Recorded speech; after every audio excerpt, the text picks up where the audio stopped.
नमस्कार, मी चित्रकार विपुल श्रीपाद मिरजकर।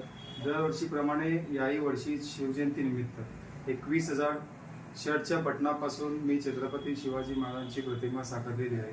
ती मला साकारण्यासाठी 4 दिवसाचा कालावधी लागलेला आहे। त्यामध्ये मी 4 कलरचा शर्टचे बटन मी यूज केलेलं आहे आणि ते मला साकारताना माझी आई पण मला त्यामध्ये मदत केलेली आहे आणि मला याच्यासाठी सहकार्य म्हणून बसवराज कडगंची आणि पंकज शाह यांनी मला मदत केलेली आहे आणि सगळ्या शिवभक्तांना शिवजयंतीनिमित्त खूप खूप शुभेच्छा देतो। धन्यवाद।